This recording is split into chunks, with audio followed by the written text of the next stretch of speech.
Aujourd'hui, je vais vous parler de l'entrepreneuriat. Pour ceux qui me suivent sur ma chaîne, pour ceux qui ne sont pas encore abonnés, je vous demande de vous abonner à ma chaîne.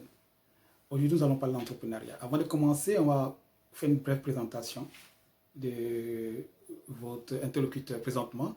Moi, c'est Idi Ali Félix. Je suis le créateur de la chaîne que vous suivez présentement.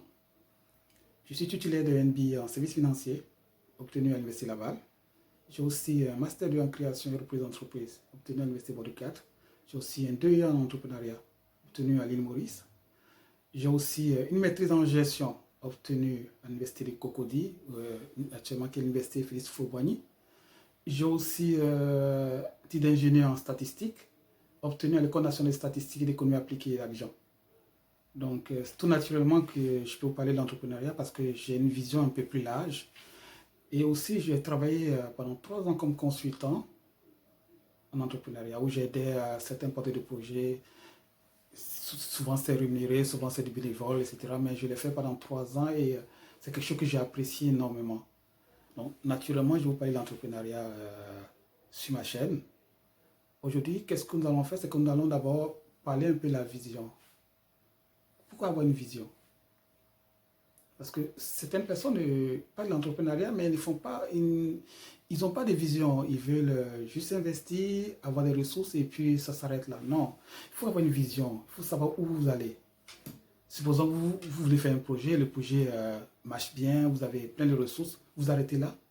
Vous développez seulement ce projet, ça s'arrête là. Non, vous devez avoir une vision. Vous devez vous projeter dans 50 ans, 40 ans.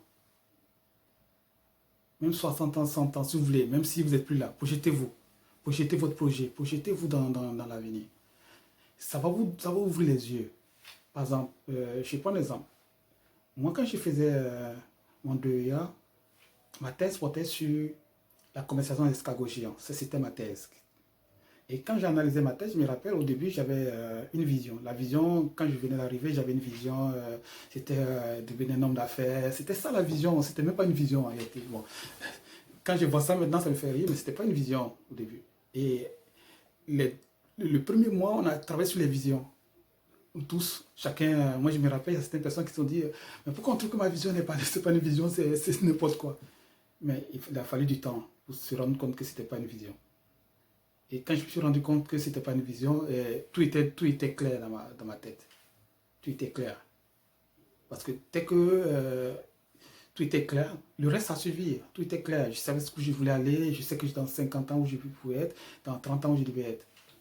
Je me rappelle à l'époque, je devais aller à l'école de commerce de CERAM, en ce moment ça s'appelle CERAM, en Côte d'Azur, je devais y aller. Et j'avais fait la première année à l'île Maurice et puis je devais refaire la deuxième année, mais pendant ce temps, j'avais une inscription dans une université de commerce en France. Et finalement, je ne peux partir parce que j'avais une vision. Je savais que dans tel nombre d'années, je ne serai plus en Côte d'Ivoire, je serai au Canada.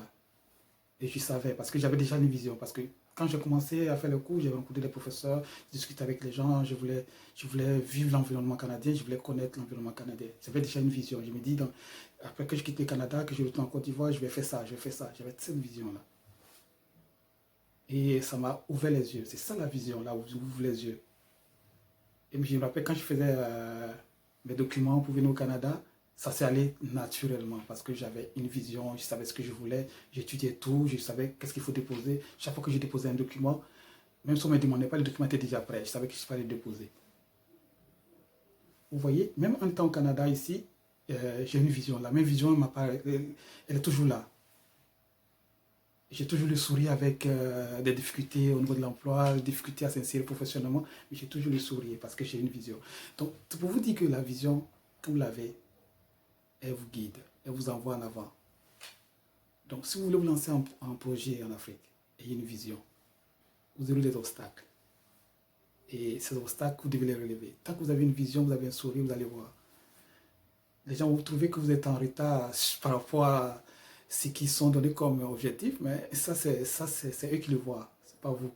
Vous avez une vision, vous savez où vous devez aller, vous savez que dans 30 ans, 40 ans, vous allez faire ça. Dans 50 ans, vous devez atteindre tel objectif. S'il y a quelque chose qui vous manque, vous allez le chercher. Moi, ça ne m'empêche pas, à présentement, de faire des études. Si je sais que je dois faire telle étude, pour atteindre ma vision, je vais le faire. Donc, ça ne m'empêche pas du tout. Je suis libre dans la tête. Donc, si vous avez une vision, même si vous gagnez, vous êtes payé au SMIC au Canada, au SMIC, vous êtes payé au SMIC. Vous allez chercher à savoir, dans le SMIC, vous allez chercher à mettre 50 dollars par mois. Vous allez avoir 50 dollars, ça vous fait 600 dollars l'année. Vous voyez, 600 dollars l'année. Ça vous fait 6 000 dollars en 10 ans pour commencer un petit truc en Afrique. Vous voyez, c'est ça la vision. Vous savez où vous devez aller. Donc, quand j'accompagne les porteurs de projet, la première des choses, je analyse avec eux les visions. Et quand on finit à la fin du parcours, on réanalyse la vision, la première vision qu'ils avaient et la dernière vision qu'on a trouvée. Et souvent, c'est le jour et la nuit. Il y a des gens qui disent que moi, je vais être homme d'affaires. Ce n'est pas une vision. Vous êtes homme d'affaires, vous êtes déjà homme d'affaires. Il y a des gens qui sont riches, ils peuvent être, du jour au lendemain, ils commencent à faire des affaires. Ce n'est pas une vision du tout. Une vision, c'est quelque chose qui est à long terme, qu'on voit de loin, c'est très loin. Quand ça s'avance aussi. La vision s'avance. Quand vous approchez la vision, elle bouge. Elle devient plus grande. Vous voyez? Parce que quand vous approchez de votre vision, au début, vous êtes loin. C'est comme la lumière. Prenons une lumière, vous allez la lumière au loin. Quand vous vous éloignez de la lumière devient plus petite. Quand vous vous approchez, elle s'élargit. C'est ça la vision. C'est ça qui vous éclaire, c'est ça qui vous guide. Donc, si vous n'avez pas de vision, ne vous lancez pas dans l'entrepreneuriat. Cherchez à faire des affaires pour juste arrondir vos fins de mois. C'est pas fait, tout le monde peut le faire. Donc, je prends un exemple très simple. Je connais des gens qui vendent des produits, qui ont des mobilettes pour livrer des gens. Ils vont être le leader plus tard. Ok, c'est pas fait. Mais on voit souvent qu'ils se plaignent que les livreurs ne sont pas là. Que les livreurs ne sont pas là, mais ok, je ne vais pas vous livrer aujourd'hui parce que mon livreur n'est pas là. Mais ça ne veut rien dire du tout. La personne qui va recevoir le produit, lui, il s'en fout. Il s'en fout si vous n'avez pas de livreur. Votre vision, c'est d'être le leader. Le leader sur le marché. Donc, si le livreur n'est pas là, si vous pouvez conduire une moto, vous allez prendre la moto pour livrer à cette personne. Si vous pouvez le faire, vous devez le faire. Pourquoi je le dis? Parce qu'au Canada, ici, les gestionnaires, c'est des leaders. C'est des gens qui ont une vision, qui se cadrent dans la vision de la compagnie. Parce que nous, on a eu du temps de travailler n'importe où, dans n'importe quoi au Canada. On sait comment ça fonctionne le système. Et je me rappelle, j'ai travaillé dans un supermarché, je vais étaler le nom. J'étais agent d'expérience client. L'expérience client, le rôle de l'expérience client, c'est d'entretenir le chiffre d'affaires, c'est le faire croître. C'est que si on nous dit aujourd'hui on doit vendre pour 100 000 dollars, il faut qu'on s'arrange pour vendre 100 000 dollars. C'est ça le rôle d'expérience client. Dans votre compagnie en Afrique, vous devez avoir quelqu'un d'expérience client. Vous devez avoir une équipe d'expérience client. Si vous ne livrez pas la personne aujourd'hui, quelles sont les incidences?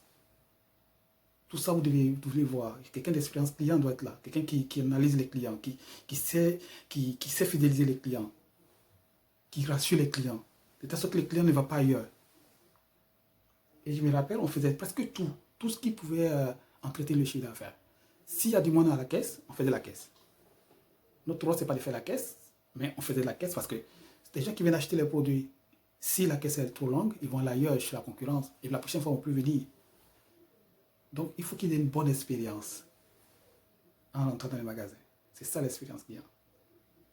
Et puis, les gestionnaires, vous les voyez à la caisse, vous voyez les gestionnaires qui déchargent les camions, vous voyez les gestionnaires qui sont là, qui placent les articles, vous voyez les gestionnaires qui prennent le téléphone, vous voyez les gestionnaires qui ont la gestion s'il y a un contentieux sur les prix. Normalement, l'expérience client devait venir intervenir, mais vous voyez les gestionnaires qui interviennent. Vous voyez souvent les gestionnaires qui font la réduction de certains prix. C'est ça. Parce qu'ils sont calés dans la vision de la compagnie. La compagnie veut être le leader. La compagnie ne veut pas perdre un client. La compagnie peut être le leader dans 100 ans, 50 ans. Phagocyter toutes les autres compagnies qui sont là. Et les gestionnaires se cadrent dans la vision de la compagnie. C'est ça qu'il faut avoir avant d'investir.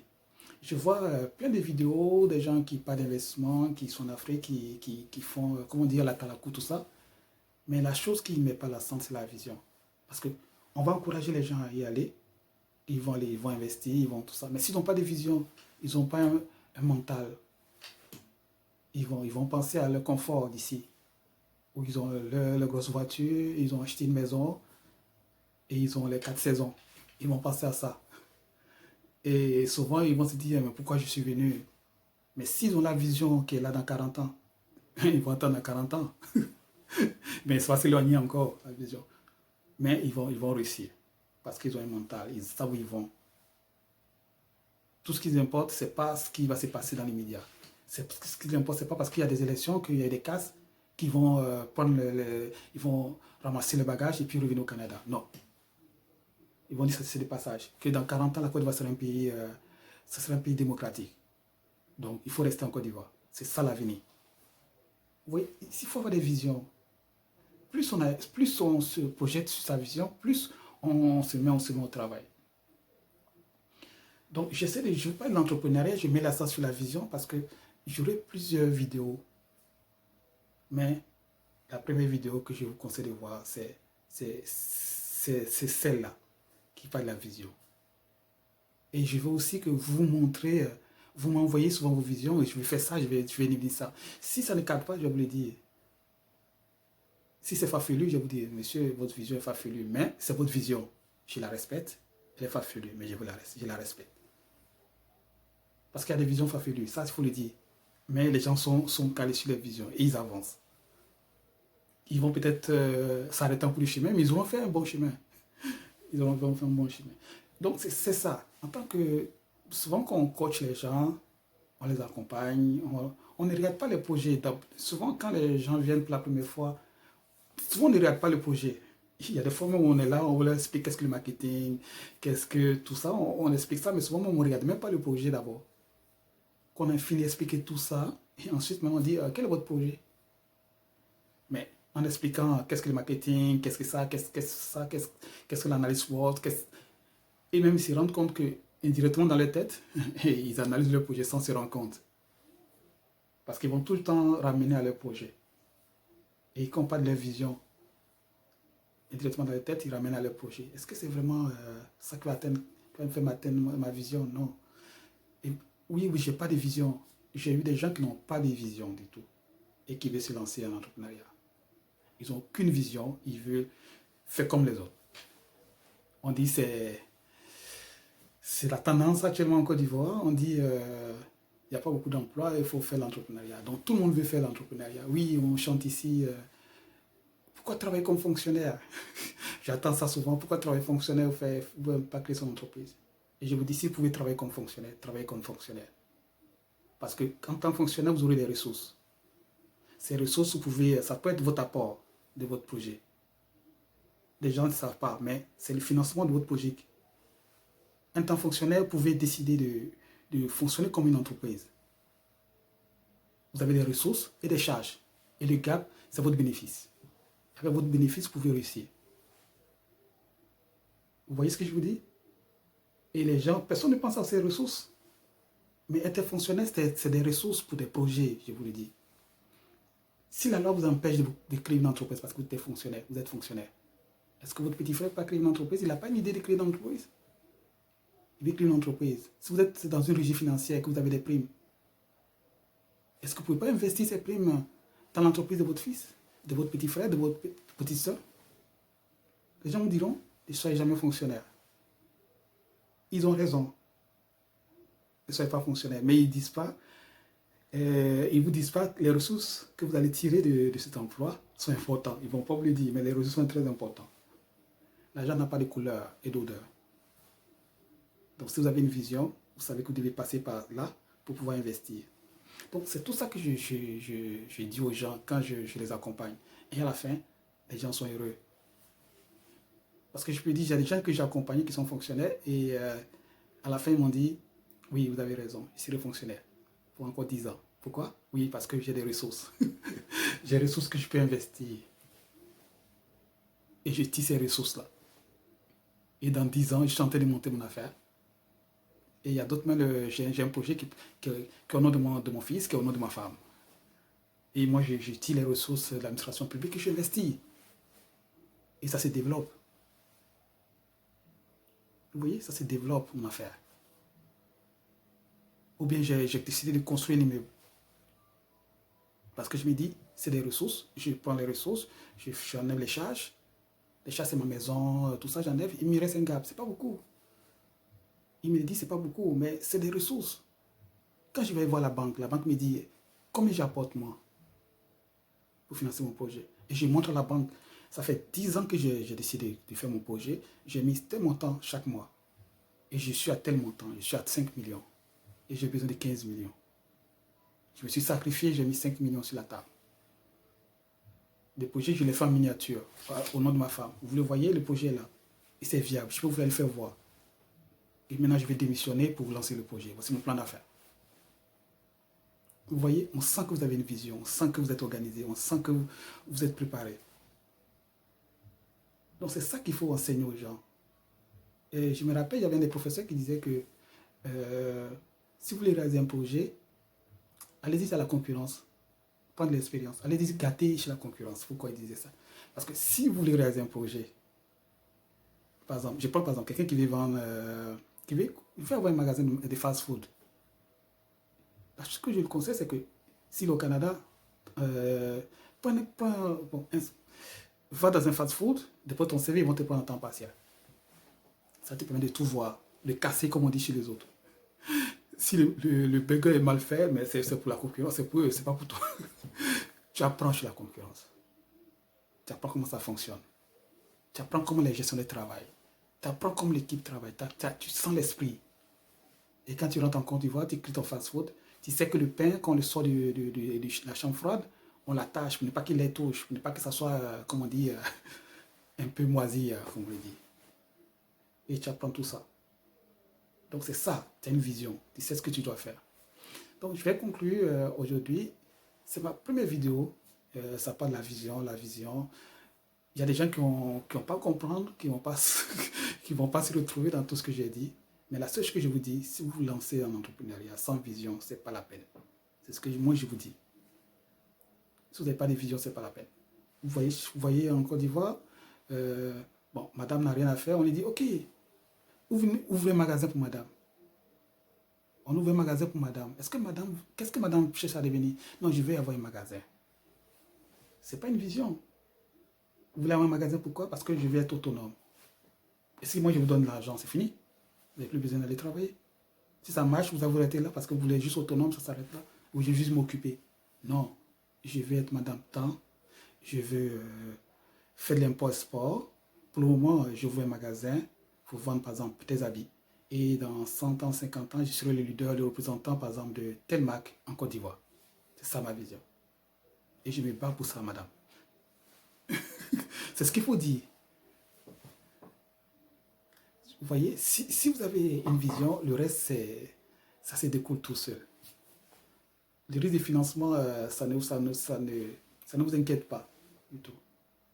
C'est pour ça que je conseille d'enseigner la vision dans nos universités et dans nos écoles. Enseignez la vision aux gens. Dites aux gens c'est des leaders. Chacun est un leader. Par exemple, souvent on demande aux gens qu'est-ce que vous allez devenir plus tard. Il faut qu'on enseigne dans nos universités, dans nos écoles.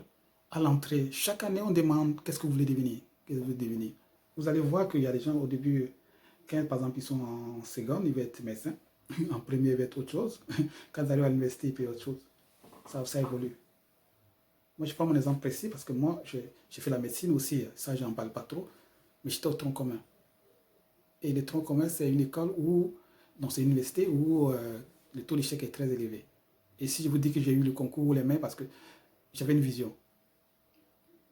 Je me suis toujours dit, c'est grâce à l'école que j'allais voyager dans le monde. C'est grâce à l'école que j'allais faire ceci. Et je disais tout le temps à mes parents. Et chaque fois que l'école pour me faire voyager, je m'arrangeais pour que l'école me fasse voyager. Et je me rappelle à cette période, quand j'étais au tronc commun, c'était difficile. C'était difficile. Et je dormais dans les amphis pour étudier. Parce que j'avais une vision. Je me dis, j'étais en pharmacie, je me dis, je serai pharmacien. Et pourquoi je n'ai pas continué? Personne ne m'a posé la question, mes parents m'ont dit, pourquoi tu n'as pas continué? On aurait pu avoir un grand pharmacien dans la famille. Et je lui ai dit, s'il devient pharmacien, c'est pour devenir quoi? Je vais travailler dans un laboratoire ou je vais avoir une officine pour vendre des produits pharmaceutiques. Si c'est ça, mais je n'ai pas besoin de faire telles années d'études pour le faire. Je peux le faire dans 30 ans, dans 20 ans, dans 10 ans.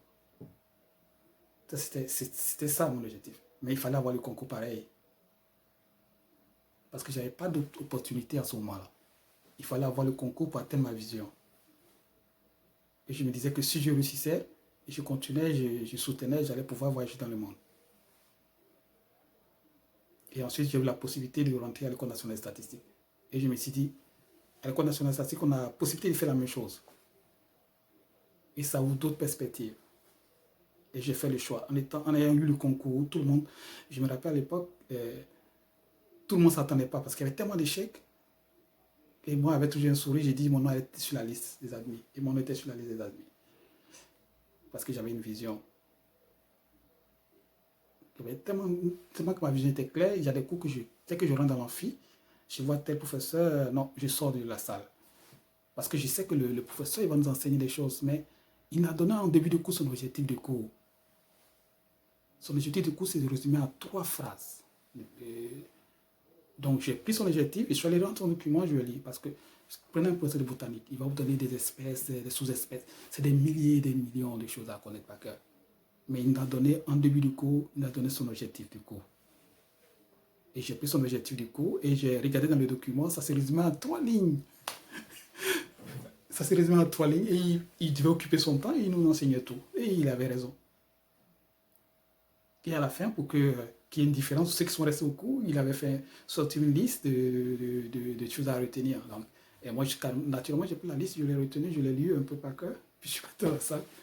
Parce que j'ai lu sa vision, j'ai lu son objectif de cours. Et chaque fois que je prenais un cours, je prenais les objectifs du cours, si c'est en cytologie, en histologie, en physiologie, je prenais l'objectif du cours, je prenais le document, je lisais. Et à la fin, je me dis, est-ce que j'atteins l'objectif que le professeur a demandé? Oui, je l'atteins. Donc, si je l'atteins, ce cours, je le maîtrise. Vous avez vu? Donc, après ça, je me suis dit, si je reprends mon nom sur la liste, même s'il y a la corruption, tout ça, moi, ça m'importe peu. À tout le coup, mon nom est sur la liste. Donc, moi, ça ne m'intéresse pas du tout. Moi, il sait que mon nom était sur la liste parce que je connais l'objectif. Et je connaissais l'objectif du concours. C'est faire un filtre, l'objectif du concours. On ne voulait pas les plus intelligents, on voulait les premiers. C'était ça l'objectif. Et personne ne savait. On était dans la classe, il y a des gens qui étaient meilleurs que moi. Et en plus, qu'est-ce que j'ai fait? J'ai cherché des gens qui étaient majeurs dans les différentes écoles. C'était ça, c'était eux mes amis. Pourquoi? Parce qu'eux, ils avaient une vision. Et je rappelle que quand on a fini, moi, j'étais le dernier parmi tous mes amis parce que eux, leur vision était claire. Être médecin, médecin, médecin. S'ils n'étaient pas médecins, c'est grave.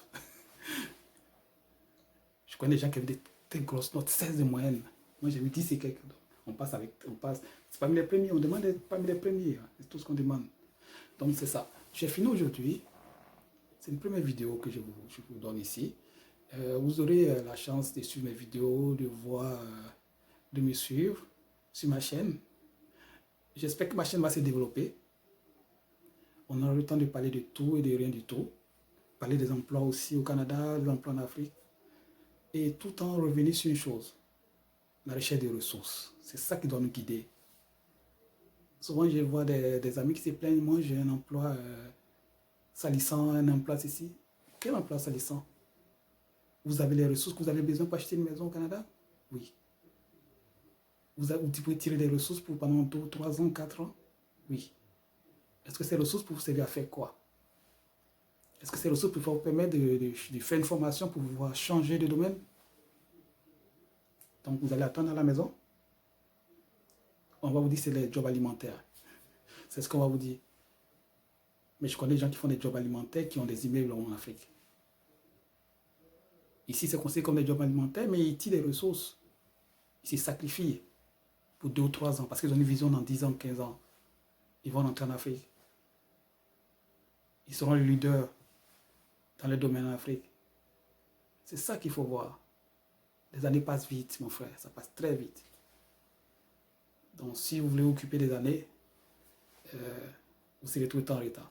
Occupez-vous des années, donnez-vous un objectif. Si vous devez retourner aux études, retenez aux études. Si vous devez travailler et faire des études, faites les deux ensemble. Vous avez tout à gagner, monsieur. Vous avez tout à gagner. Faites tout pour atteindre votre vision. C'est ce qu'il faut. Et puis, n'ayez pas peur de l'Afrique. On vient tous d'Afrique, on a tous travaillé en Afrique. On va tous retourner travailler. N'ayez pas peur. C'est l'avenir. Le capital a quitté l'Europe pour aller en Asie. Le capital quitte l'Asie pour venir en Afrique. Et tous les investisseurs lorgnent sur l'Afrique. Vous avez vu le coronavirus, son impact dans le monde. Vous avez vu son impact en Afrique? Il y a quelques pays en Afrique qui sont impactés durement, mais ça s'arrête là. Sur le reste, les économies fonctionnent normalement. À part qu'ils ont du mal à exporter parce que la demande est faible en Occident. Mais sinon, la chaîne de production, elle fonctionne normalement. Ici, la chaîne de production ne fonctionne pas normalement parce que comme c'est grippé, la chaîne de production. Tout est grippé ici, le système en Europe. Le système est grippé en Asie parce que l'Asie est phagocytée par l'Europe. Ils sont calés sur le modèle européen. Les Africains aussi sont calés sur le modèle européen. Mais la différence, c'est que les Africains ont des matières premières. Ils ont un champ libre où tout le monde peut venir investir. Ils n'ont pas encore d'usines polluantes. Et les gens ont des usines polluantes qui veulent transférer ailleurs. Ils vont les transférer où? En Afrique. Ça va créer un boom. Même si ça va avoir un impact sur le climat. Mais c'est un champ qui va accroître les ressources des pays africains. Donc, l'avenir, c'est l'Afrique. Donc, j'en ai fini aujourd'hui. Je vous dis merci d'avoir écouté, pendant une vingtaine de minutes. Et j'ai parlé de tout, je suis revenu sur certaines choses, etc. Mais vous avez l'impression de pas vraiment suivi tout ça, mais tout ce que vous devez retenir est une vision. Si vous avez une vision, le reste, ça va découler de tout seul. Merci.